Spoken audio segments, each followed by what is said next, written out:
Allied. तो जो aryl halides होते हैं इनकी प्रॉपर्टीज हम लोग को भी डिस्कस कर ली है। तो इसमें जो मेन प्रॉपर्टी मैं बात कर रहा था that is due to this benzene ring, कि इस बेंजीन के कारण से कौन कौन सी प्रॉपर्टी ये कंपाउंड शो करेगा। तो देखो ध्यान से समझना, बेंजीन पर 3 डबल बॉन्ड होते हैं, 1 2 और 3।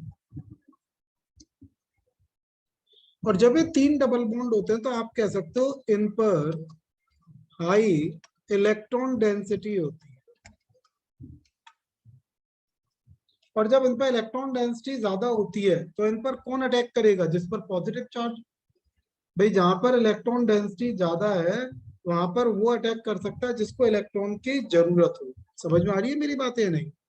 तो इस पर बेसिकली वो अटैक करेगा जिस पर पॉजिटिव चार्ज हो, और उसको हम लोग नाम देते हैं electrophile.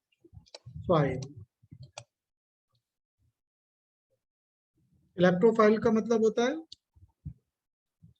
Electrons loving.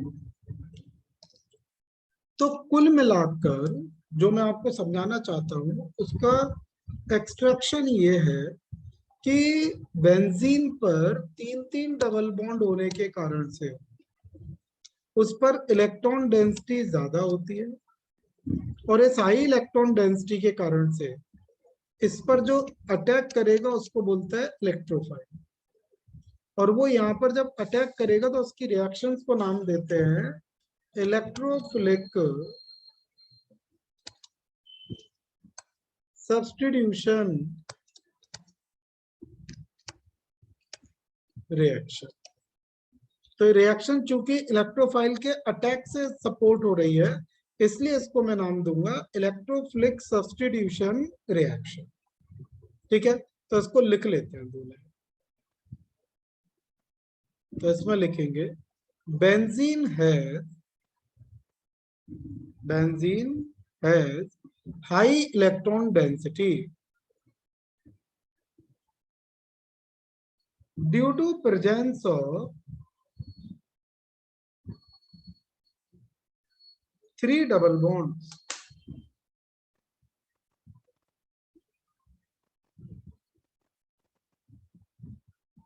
That's why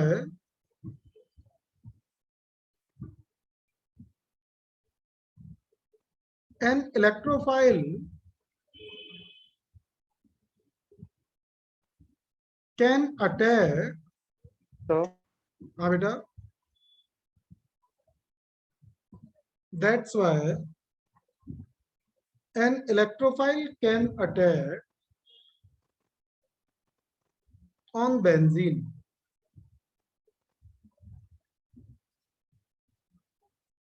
to give substitution reaction।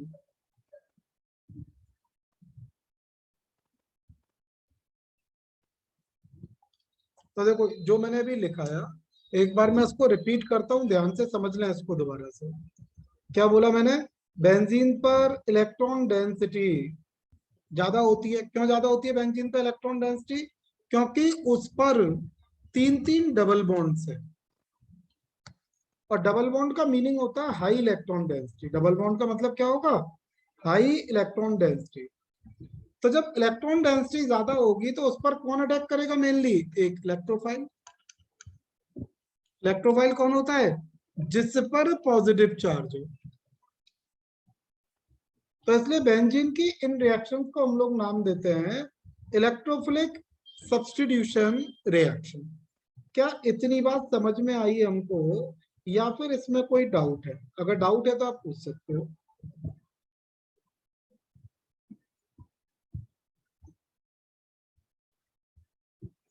मुझे लग रहा है बात समझ में आ गई होगी।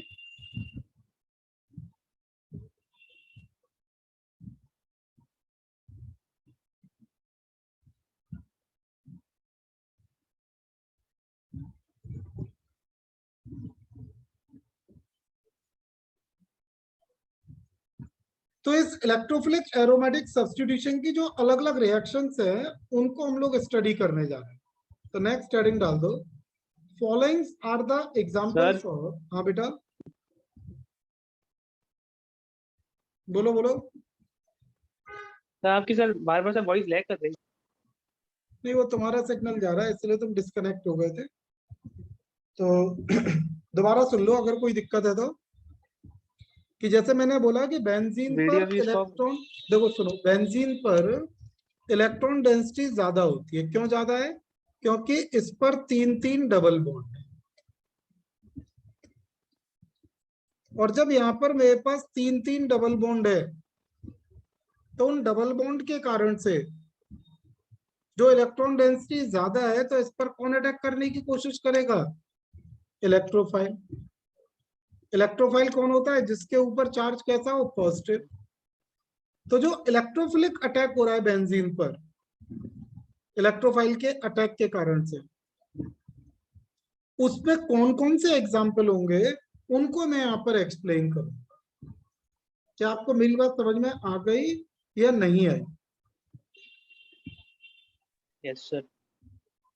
तो बेंजीन पर mainly electrophilic aromatic substitution reactions की हम लोग बात कर रहे हैं। जब भी कोई अटैक, मतलब ये चीज अभी दिमाग में बिल्कुल क्लियरली हम लोग को रख लेनी है कि जो कोई भी कंपाउंड बेंजीन पर मेनली रिएक्शन देगा वो इस ई पॉजिटिव की तरह का होगा, यानी कि उसको मैं क्या नाम बोलूंगा? इलेक्ट्रोफाइल। जैसे सीएल अटैक करेगा तो सीएल पॉजिटिव होना चाहिए, बीआर अटैक करेगा तो बीआर पॉजिटिव होना चाहिए, NO2 अटैक करेगा तो NO2 पॉजिटिव होना चाहिए, सब पर पॉजिटिव चार्ज होना चाहिए, तभी वो इलेक्ट्रोफाइल की तरह से अटैक कर पाएगा। क्लियर? तो अब कौन कौन सी रिएक्शन बेंजीन पर इस इलेक्ट्रोफिलिक सब्स्टिट्यूशन की उनकी बात कर लेते हैं। तो नेक्स्ट लिखो, following are the examples of electrophilic substitution on benzene. तो कौन कौन सी ऐसी रिएक्शन है बेंजीन पर जो इलेक्ट्रोफिलिक सब्स्टिट्यूशन को फॉलो करती है, उनको अब हम लोग समझने की कोशिश करेंगे। बेंजीन पर हम उन सभी रिएक्शंस को समझने की कोशिश करेंगे जो इलेक्ट्रोफिलिक सब्स्टिट्यूशन से प्रोसीड करती है। मतलब उसमें पहला अटैक इलेक्ट्रोफाइल का होगा, इसलिए वो सब्स्टिट्यूशन यानी कि रिप्लेसमेंट। सब्स्टिट्यूशन का मीनिंग तो समझ में आता है, कोई एक ग्रुप हटेगा उसकी जगह दूसरा आकर जुड़ जाएगा। मतलब यहाँ पर देखो, चलो इस चीज को मैं दोबारा समझा दूं। इलेक्ट्रोफिलिक सब्स्टिट्यूशन ऑन बेंजीन में तीन चीजें हैं, एक इलेक्ट्रोफिलिक, दूसरा सब्स्टिट्यूशन, तीसरा ऑन बेंजीन। तो मींस ये रिएक्शन कौन दे रहा है? बेंजीन दे रहा है। किसके अटैक से दे रहा है? इलेक्ट्रोफाइल के अटैक से दे रहा है। और ये रिएक्शन की कैटेगरी क्या है?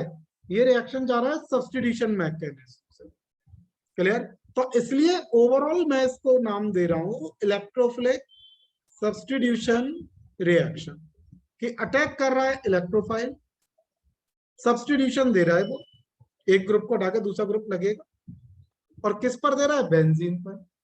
इसलिए इसको मैं बार बार नाम क्या बोल रहा हूं? Electrophilic substitution on benzene. अब इनके एग्जांपल्स कौन कौन से हैं उनको लिख लेते हैं। पहला हेलोजिनेशन, दूसरा नाइट्रेशन, तीसरा सल्फोनेशन, चौथा फ्रीडल क्राफ्ट रिएक्शन। और इसे फ्रीडल क्राफ्ट को मार्क कर लेना, रिएक्शन पूछी जाती है, एक बड़ी कॉमन नेम रिएक्शन है जो ज्यादातर पूछ ली जाती है। तो एक एक करके हम इनको समझने की कोशिश करेंगे कि halogenation, nitration, sulphonation, Friedel craft ये कौन कौन सी रिएक्शन है। ठीक है, तो शुरू करते हैं हम लोग पहली रिएक्शन से, दैट इज हेलोजिनेशन रिएक्शन। तो फर्स्ट हेडिंग डाल दो, halogenation.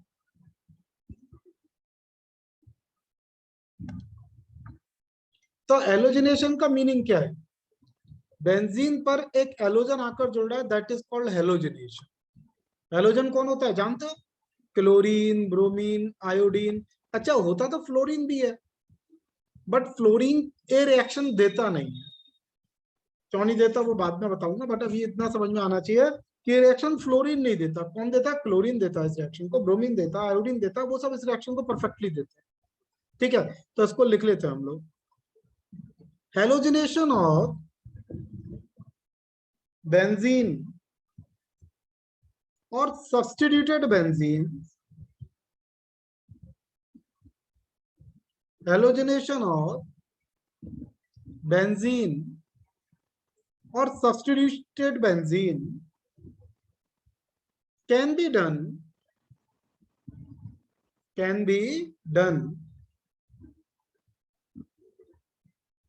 by following two methods.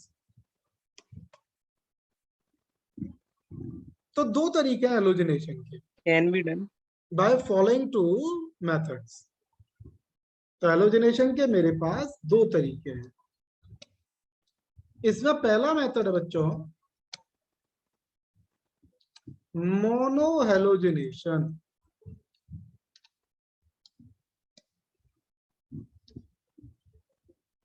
तो मोनो हेलोजिनेशन का मतलब क्या समझ में आ रहा है आपको?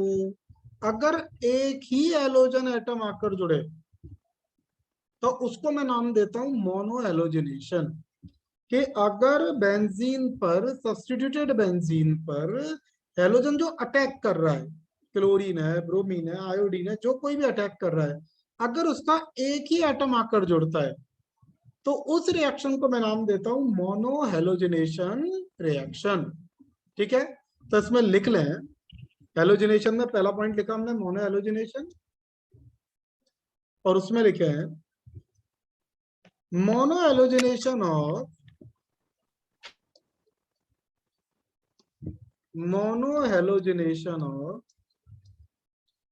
Benzene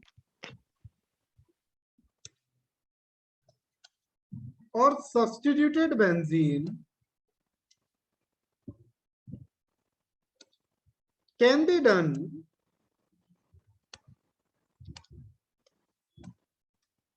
by reaction with halogen in presence of anhydrous FeCl3। तो मैं पूरा स्टेटमेंट रिपीट कर रहा हूं, ध्यान से सुनेंगे हम लोग। मोनो हेलोजिनेशन ऑफ बेंजीन और substituted benzene can be done by reaction with halogen in presence of anhydrous FeCl3। आप एनहाइड्रस FeCl3 यूज कर मोनो हेलोजिनेशन करा सकते हो। क्या मीनिंग है मोनो हेलोजिनेशन का? कि जो आने वाला ग्रुप है ना भाई, एक क्लोरीन तो लाइक इसको ऑलरेडी लगा हुआ था। हम क्या पढ़ रहे हैं? हम चैप्टर जो पढ़ रहे हैं उसका नाम है aryl halide. What does it mean? कि एक एराइल यानी कि एरोमेटिक रिंग है। एरोमेटिक हमने एक ही सुनी, बेंजीन, ये रहा। उस पर क्या लग रहा है? हेलोजन, ये क्लोरीन लगा हुआ है।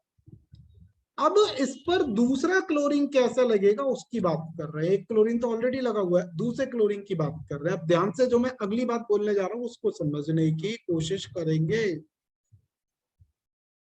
जो हेलोबेंजीन है इसमें तीन पोजीशन कल की क्लास में हमने समझी थी। इसको ऑर्थो बोल रहे थे, इसको हम लोग मेटा बोल रहे थे, और ये पोजीशन कौन सी थी? पैरा। तो तीन पोजीशन थी। अब जो मैं बोलने जा रहा हूं उसको बहुत ध्यान से समझिए कि जो अटैकिंग क्लोरीन है, जो क्लोरीन नया वाला अटैक करने वाला है, वो या तो ऑर्थो पर अटैक करेगा या पैरा पर अटैक करेगा। मतलब दो तरह के प्रोडक्ट बन सकते हैं। एक प्रोडक्ट ये बन सकता है कि बेंजीन पर बच्चों एक क्लोरीन पहले से लगा हुआ है, ये वाला ऊपर वाला टॉप पे जो लगा हुआ है, और जो नया क्लोरीन आया एक बार वो ऑर्थो पर लग सकता है, या तो राइट वाले ऑर्थो पर या लेफ्ट वाले पे, कहीं भी लगा लो, बात एक ही। या फिर दूसरा प्रोडक्ट क्या बन सकता है कि एक क्लोरीन तो अपना ऑलरेडी ऊपर लगा हुआ था, और दूसरा क्लोरीन इसके पैरा पोजीशन पर लग सकता है। समझ में आ रही है मेरी बात या नहीं? कि भाई ये जो हमारा कंपाउंड था, ऑलरेडी जो मुझे गिवन कंपाउंड था उसका तो नाम था मोनो क्लोरो बेंजीन। अब इसमें 2 क्लोरीन लग गए तो उसको क्या बोलूंगा, डाई क्लोरो।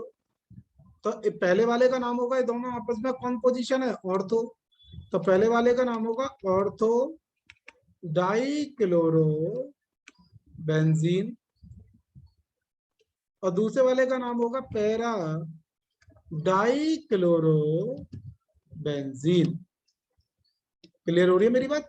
पहला वाला ऑर्थो डाई क्लोरो बेंजीन जिसमें दोनों ग्रुप आपस में आके ऑर्थो पोजीशन पर जुड़े, और दूसरा वाला पैरा डाई क्लोरो बेंजीन। और जैसी मेरी आपसे बात हो चुकी है अभी अभी, दोनों बनेंगे और ये ऑर्थो पैरा पर ही जुड़ेगा, मेटा पर नहीं जुड़ेगा।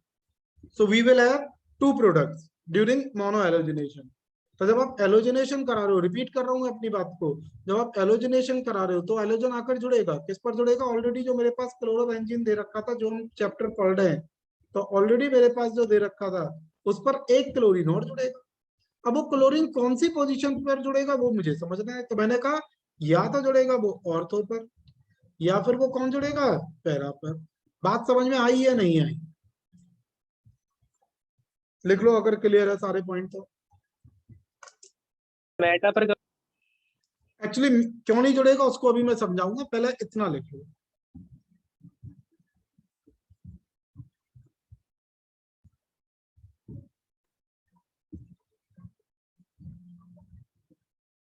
लिख लिया बेटा इतना?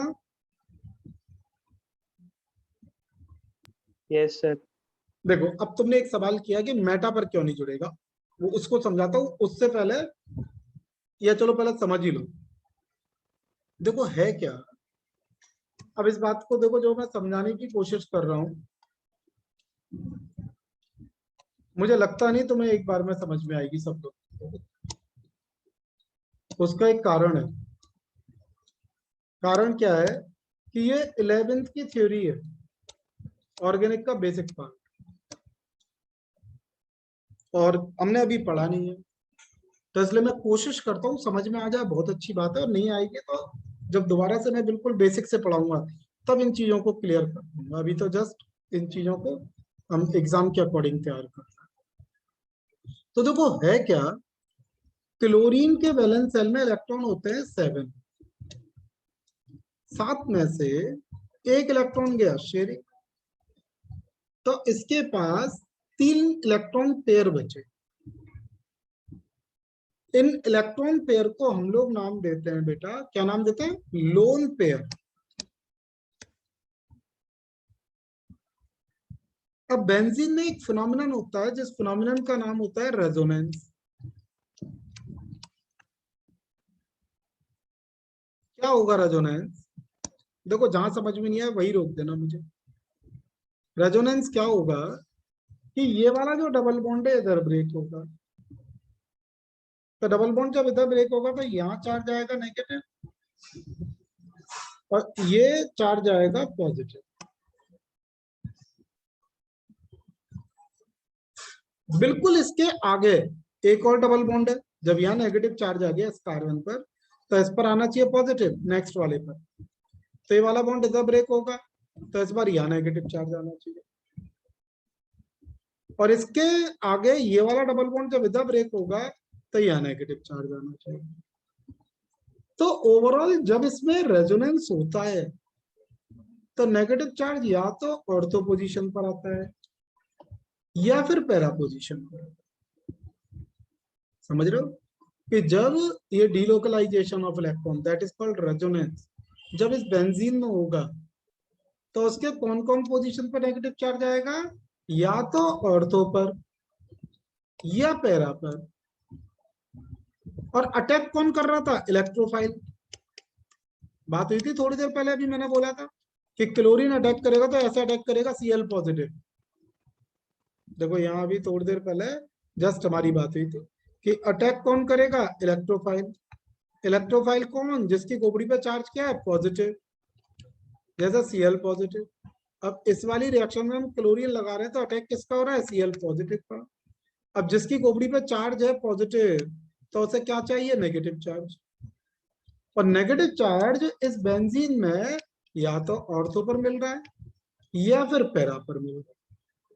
तो आप एक कंक्लूजन ये निकाल सकते हैं कि जब कभी भी अगर बेंजीन पर क्लोरीन लगा है और वहां कोई ग्रुप अटैक कर रहा है जिसकी खोपड़ी पर चार्ज क्या है, पॉजिटिव, तो वो केवल केवल और केवल ऑर्थो और पैरा पोजीशन पर ही अटैक करेगा, इसके अलावा वो किसी पोजीशन पर अटैक नहीं करेगा। क्या आपको मेरी बात समझ में आई या नहीं आई?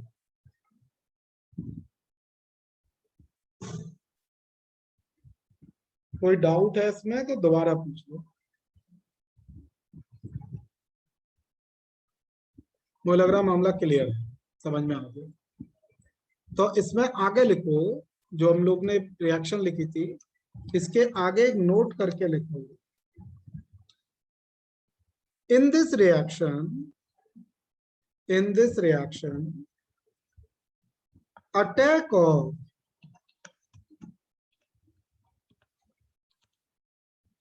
chlorine atom occurs at ortho/para position only.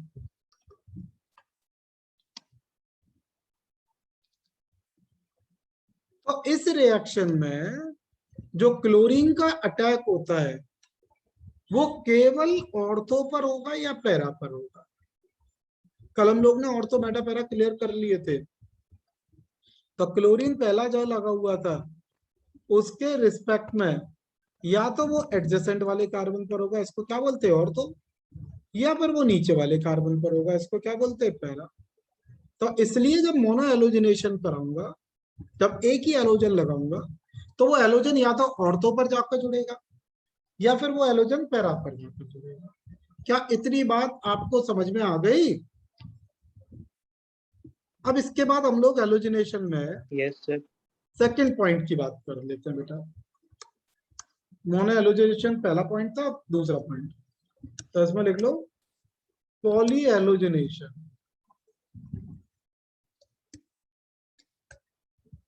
तो इसका मतलब क्या है, कई सारे एलोजेंस आकर जुड़ने वाले हैं।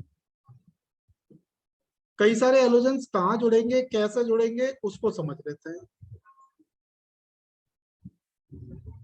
तो देखो, अगर आप पहले रिएक्शन समझा देता हूं फिर उसको बाद में लिखेंगे। अगर आपके पास कोई कंपाउंड है, जैसे कि यही था क्लोरोबेंजीन, और आपने इसकी रिएक्शन क्लोरीन के साथ कराई, किसकी प्रेजेंस में, एनहाइड्रस FeCl3 की प्रेजेंस में, तो ये स्पेसिफिक रिएजेंट है कि एक ही एलोजन जाकर जुड़ेगा, दूसरा नहीं अटैक करेगा। परंतु अगर मैं इसी रिएक्शन को जैसे ब्रोमीन वाटर की प्रेजेंस में करा दूं, तो जो ब्रोमीन वाटर है ना भाई मेरे, ये बहुत स्ट्रॉन्ग, मतलब बहुत जबरदस्त अटैकिंग ग्रुप है। इतना जबरदस्त अटैकिंग ग्रुप है कि ये एक जगह नहीं जुड़ेगा, जितनी भी पोजीशन है सब जगह जाके जुड़ जाएगा। मतलब अगर इस बार आप रिएक्शन देखोगे तब पता चला कि भैया जो क्लोरीन लगा था उसके रिस्पेक्ट में ऑर्थो पर भी ब्रोमीन लग गया, दूसरे ऑर्थो पर भी ब्रोमीन लग गया, और पैरा पर भी ब्रोमीन लग गया। मतलब सब जगह ऑक्यूपेंसी आ गई। मतलब ये तो मतलब की बात है, अटैक कहाँ होगा, केवल ऑर्थो या पैरा, कहीं और नहीं होगा। बट अगर आप क्लोरीन विद FeCl3 करा रहे थे तो आइदर वन ऑर्थो और पैरा, बट उसकी जगह अगर आपने क्लोरीन वाटर ले लिया, ब्रोमीन वाटर ले लिया, तो ये बहुत स्ट्रॉन्ग एलोजिनेटिंग रिएजेंट्स हैं, और इसकी प्रेजेंस में सारे ऑर्थो और पैरा ऑक्यूपाई हो जाएंगे। तो यहाँ पर जो हमारे ऑर्थो पैरा की पोजीशन की हम लोग बात कर रहे थे कि भाई दो तो ऑर्थो है मेरे पास और एक पैरा है, तो सब जगह एलोजन आकर लग जाएगा। तो इस रिएक्शन को खूब सोच लो, समझ लो और देख लो। कोई डाउट हो तो फिर से पूछ लो, अदरवाइज मैं अब दूसरी रिएक्शन पर चलता हूँ।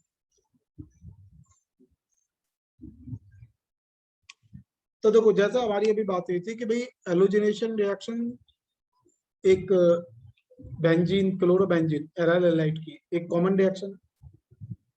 दूसरी कॉमन रिएक्शन है इसकी नाइट्रेशन। अब तो मैं जल्दी जल्दी बातें समझता हूँ। भाई पहली रिएक्शन में थोड़ा समय लगता है समझाने में। पहली रिएक्शन में तो तुमने समझा कि भाई बेंजीन पर जब एलोजिनेशन करा रहे हैं तो यहाँ तो एलोजिनेशन ऑर्थो पैरा पर होगा, ऑर्थो पर होगा या पैरा पर होगा। अगर वीक अटैकिंग स्पीसीज है और थोड़ा भी स्ट्रॉन्ग है तो सारी जगह ऑक्यूपाई कर लेगा। बिल्कुल इसी तरह से जब नाइट्रेशन कराते हैं, केवल एक फ्लो चार्ट से समझा दूंगा, तुम्हें मेरी बात बहुत बढ़िया तरीके से समझ में आ जाएगी। ये मेरे पास क्लोरोबेंजीन। अब जब नाइट्रेशन कराऊंगा, ध्यान देना बच्चों, तो मेरे पास कई सारे नाइट्रेटिंग एसिड। कौन कौन से? अगर मैं डाइल्यूट HNO3 के साथ रूम टेम्परेचर यानी कि 25 डिग्री सेल्सियस पर रिएक्शन कराऊंगा तो मुझे प्रोडक्ट क्या मिलने वाला है इस बार कि क्लोरीन के ऑर्थो पोजीशन पर NO2 लग सकता है या फिर क्लोरीन के पैरा पोजीशन पर NO2 लग सकता है। दो में से कोई एक प्रोडक्ट, ठीक है। अगर यही रिएक्शन को मैं एक काम करता हूं, concentrated HNO3 at room temperature, तो इस बार क्या होगा कि क्लोरीन पर एक साथ दो NO2 लग जाएंगे। कहां का लगेंगे? ऑर्थो को भी ऑक्यूपाई कर लेगा और पैरा को भी ऑक्यूपाई कर लेगा। तीसरे को नहीं करेगा, एक ऑर्थो एक पैरा केवल।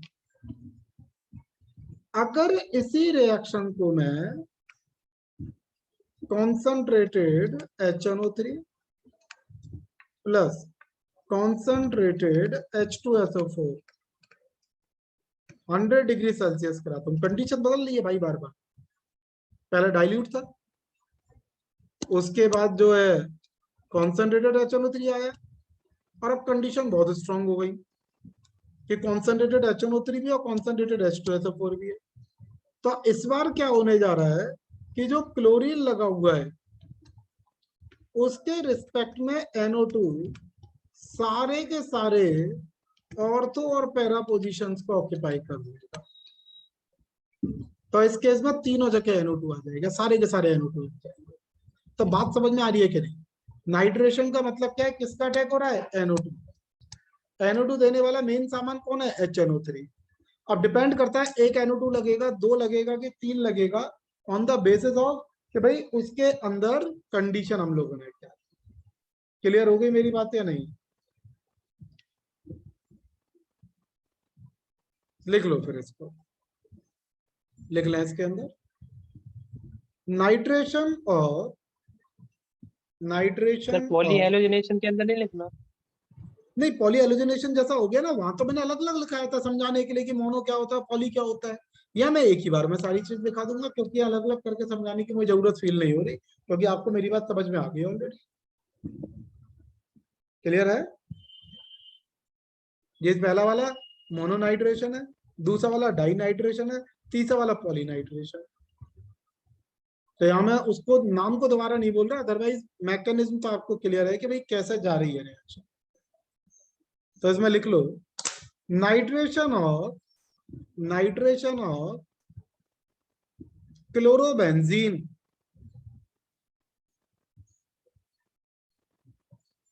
can be done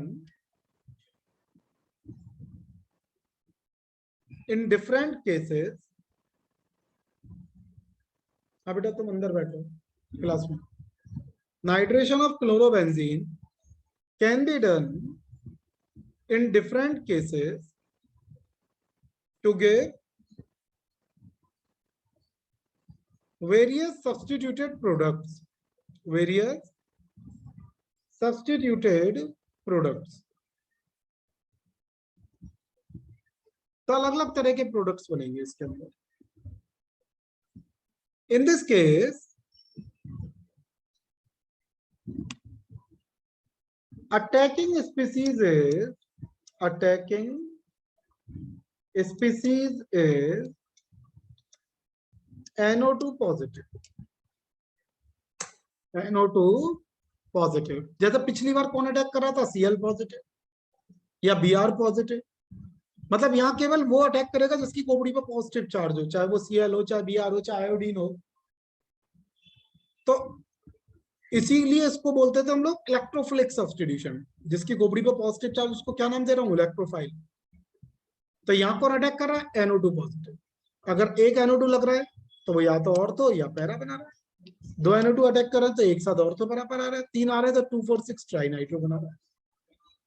अभी कोई डाउट हो तो आप पूछ लो आराम से, फिर मैं आगे बढ़ूंगा।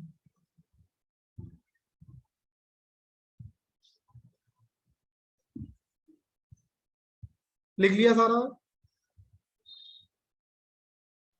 सर पॉली हैलोजनेशन वाली रिएक्शन शो कर। पॉली हैलोजनेशन वाली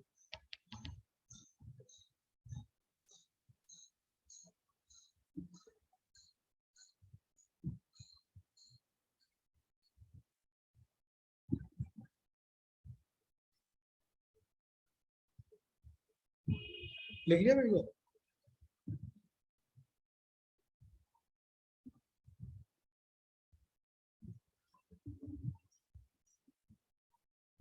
सर तो देखो, अब हम लोग आगे बात करते हैं नाइट्रेशन और हैलोजिनेशन। 2 रिएक्शन हम लोगों ने देख ली।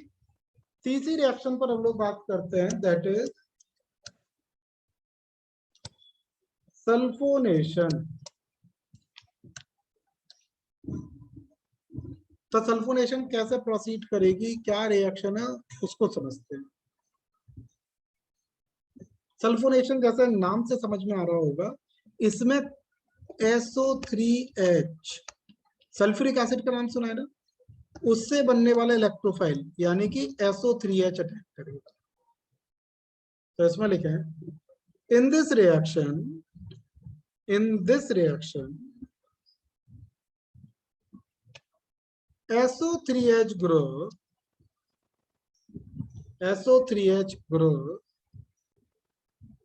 participate as attacking species। क्या कौन पार्टिसिपेट करता है, SO3H पॉजिटिव। और भाई देखो, मुझे लग रहा है बात क्लियर हो रही होगी कि अगर क्लोरीन लगा हुआ है बेंजीन पर, हम तो ऐसी कंपाउंड को पढ़ रहे हैं आज, मुझे SO3H लगाना है। तो इसमें भाई मेरे 2 कंडीशन है, एक मोनोसल्फोनेशन, एक डाइसल्फोनेशन। 3 नहीं लग पाते इसमें। तो अगर आप कॉन्सेंट्रेटेड H2SO4 के साथ रूम टेम्परेचर पर रिएक्शन कराते हैं, तो जो हमारा क्लोरीन लगा हुआ है उसके रिस्पेक्ट में या तो ऑर्थो पर आकर जुड़ जाएगा, या फिर ये ग्रुप उसके पैरा पर आकर जुड़ जाएगा। क्लियर हो रही है बात? 2 कंपाउंड मिल सकते हैं रूम टेम्परेचर पर। पहले वाले को बोलूंगा मैं ortho chloro benzene sulphonic acid. नाम तो क्लियर हो रहा होगा भाई, ये बेंजीन है और इस पे क्या लग रहा है, सल्फोनिक एसिड। तो इसलिए बेंजीन सल्फोनिक एसिड तो क्लियर है ही, बट उसके ऑर्थो पोजीशन पर कौन लगा हुआ है, क्लोरीन। तो ortho chloro benzene sulphonic acid. और ऐसे ही बगल वाले का नाम क्या लिखोगे, para chloro benzene sulphonic acid. तो एक ऑर्थोक्लोरोबेंजीन सल्फोनिक एसिड, एक पैराक्लोरोबेंजीन सल्फोनिक एसिड। और इसी के कॉन्ट्रास्ट में, अब कंडीशन तो वैसे तुम भी बता दोगे मुझे, अगर कॉन्सेंट्रेटेड H2SO4 की 100 डिग्री सेल्सियस पर रिएक्शन करा दो, या फिर इसमें ओलियम ले लो H2S2O7, इससे बोलते हैं ओलियम। तो इस बार 2 प्रोडक्ट के बजाय एक ही प्रोडक्ट बनेगा, और उस प्रोडक्ट में क्लोरीन के साथ 2 SO3H लगे मिलेंगे, एक ऑर्थो पोजीशन पर और एक पैरा पोजीशन पर, तीसरा नहीं लग पाएगा। मतलब ये 2 अटैक के बाद एक कंपाउंड इतना ज्यादा वीक हो जाता है कि तीसरे ग्रुप का अटैक इस पर पॉसिबल नहीं है। तो इसको हम लोग जो है बेंजीन डाइसल्फोनिक एसिड नाम देते हैं। तो सल्फोनेशन रिएक्शन हमको क्लियर हो रही है कि नहीं हो रही? तो देखो 3 रिएक्शन हम लोगों ने पढ़ ली, नाइट्रेशन, हेलोजनेशन और सल्फोनेशन। तीनों से एक ब्लूप्रिंट तैयार हो गया हमारा कि ये रिएक्शन है क्या। इसमें क्या होता है, बेंजीन तो कोई ग्रुप पहले से लगा हुआ है, फिर एक उस पर नया ग्रुप आके अटैक कर रहा है, और जो नया ग्रुप आके उसके ऊपर अटैक कर रहा है वो ग्रुप या तो क्लोरीन ब्रोमीन हो सकता है, दैट इज हेलोजनेशन। वो ग्रुप या फिर नाइट्रेशन के लिए NO2 हो सकता है। अब वो 2-3 कैटेगरी, एक जुड़ेगा, 2 नाइट्रो जुड़ेंगे या 3 जुड़ जाएंगे, या फिर वो सल्फोनिक एसिड हो सकता है SO3H। तो वो 2 रिएक्शन देगा, एक मोनोसल्फोनेशन एक डाइसल्फोनेशन। तो ये 3 रिएक्शन हम लोगों ने पढ़ लिया। अब इसके बाद अगली रिएक्शन इसके अंदर है फिडल क्राफ्ट रिएक्शन। तो उसको देखो मैं कल ही पढ़ाऊंगा क्योंकि ज्यादा हो जाएगा। मुझे पता है कि अभी जब पहली बार जिंदगी में इतनी ऑर्गेनिक पढ़ रहे हो तो इजीली तो सेकंड रिएक्शन 100 डिग्री सेल्सियस पर नहीं था टेंपरेचर। कौन सा बेटा?